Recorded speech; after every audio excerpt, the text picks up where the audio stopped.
Montana voters gave their clear backing to marijuana legalization in last night's election, but the state legislature may still put its own stamp on the program before any commercial sales begin. MTN's Jonathan Ambarian talked to lawmakers about what they'll be looking at in the next session. According to supporters of Initiative 190, now that Montana voters have approved recreational marijuana, legal sales could begin as soon as February 2022. But there's still an open question whether Montana lawmakers will make changes to the new statute before those provisions can go into effect.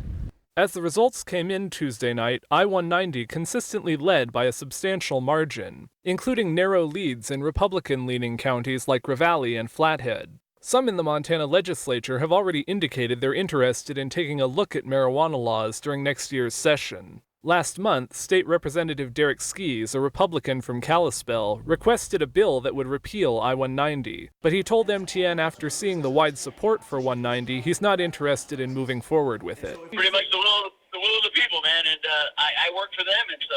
But Skees says he's still concerned about the health impacts of making marijuana more available, and that the revenues supporters expect may not materialize. He said he wouldn't be surprised if there is an effort to add more limits. There's a lot of lessons that we have from the state of Washington and Oregon and the failures of legalizing recreational marijuana, and I hope to use those lessons to help us fine-tune this thing. Senator Diane Sands, a Democrat from Missoula, is also interested in making adjustments. She says she wants to look at how the money from tax revenue is allocated. I think marijuana, whatever revenue it generates, should pay its own costs in terms of the negative impacts it's going to have on society, whether that is questions around testing, whether it's job issues, addictions for people who do have addictions to drugs.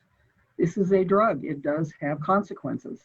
As I-190 was written, it would direct some sales tax revenue to substance abuse treatment, as well as things like conservation programs and veterans services. But the legislature has final responsibility for appropriating money. While the legislature may want to make changes to I-190, some provisions of the law, including legalizing possession and use of small amounts of marijuana, are set to take effect January 1st, before the next legislative session even convenes. In Helena, Jonathan Ambarian, MTN News.